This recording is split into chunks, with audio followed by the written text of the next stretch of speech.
today Kichwa cha somo leo is about the kingdom of God. ni kuhusu ufalme wa Mungu. And straight away, Na moja kwa moja let's open up Bibles. tufungue Biblia zetu.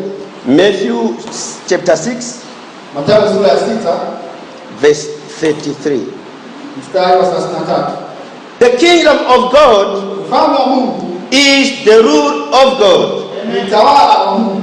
It is not the territory over which he reigns, Haimaanishi kuhusu labda ni ardhi fulani, but the rule that he exercises. lakini ni ule utawala ambao yeye It is not defined by a geographical location, haitafsiri kwa eneo ambalo linaonekana, an era of existence or a nationality of a people, labda kutokana na utaifa wa watu au taifa fulani, but the sovereign rule and authority of God. lakini ule ukuu na mamlaka ya Mungu. There is a similarity of the kingdom of God and the kingdom of heaven.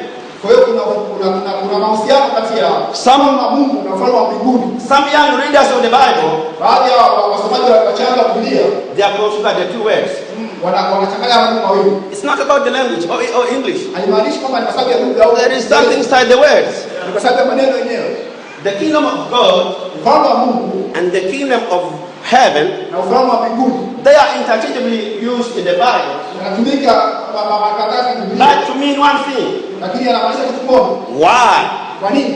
Because people of Israel, Kwa sababu watu wa Israeli they were taught to respect God, walikuwa wanaambia do not use his name in vain. wasitumie jina lake pasipo na maana. Because you may see people, Unaweza kutumia kwa watu they use the name of God wrongly wanatumia jina la Mungu pasipo for any simple thing. kwa kitu chochote kile kirahisi. They say, oh my God, Oh Mungu mkuu. oh God, Oh Mungu. oh Jesus. Oh yes.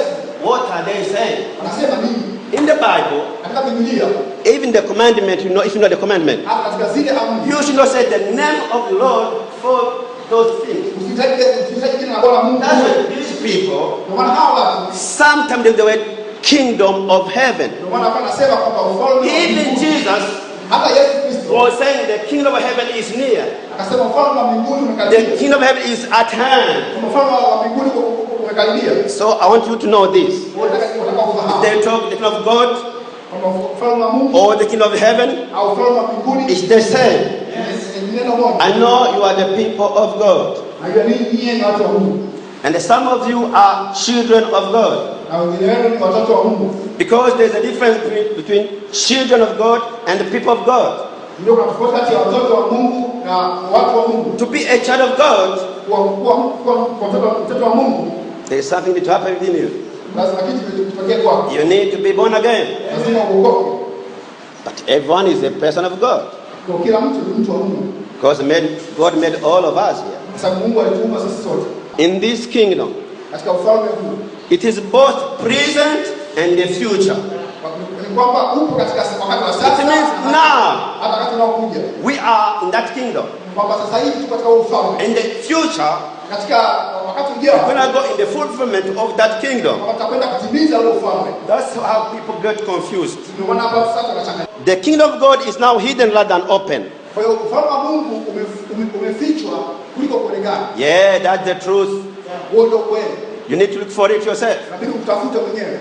And Na pia it is entered voluntarily. na unaingia kwa kuhuru. Many people, they reject it. Watu wengi wanaukataa ufalme wa Mungu. Even many people in the churches, Hata watu wengi katika kanisa. they are members of churches. Leo wao na washirika wa kanisa They are not in the kingdom.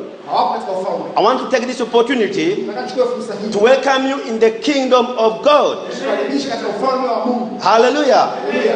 Make sure you are in the kingdom of God. Hakikisha kwamba uko katika ufalme. You can't be in both sides. Huwezi kuwa kwenye sehemu zote mbili. You are in one side. Uko katika ufalme. So you need to know where you are. Unatakiwa kufahamu uko upande gani. That's the point. Hiyo ndio ndoto. You need to do something Unatakiwa kufanya kitu to enter the kingdom of God, ili upate kuingia ufalme wa Mungu. not by force, Sio kwa nguvu, by choice.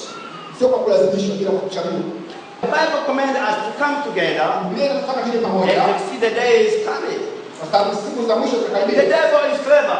Shetani ni mjanja. He is attending the church too. Anakuja kanisani So he's pia going to take you from the kingdom. kwa ajili ya kutoka katika That's ufalme. why you see people are lying. Watu They wanadanganya, worship, wanaabudu, they preach, Anaanza kwa nini? Hallelujah. Hallelujah. This is the end of my sermon.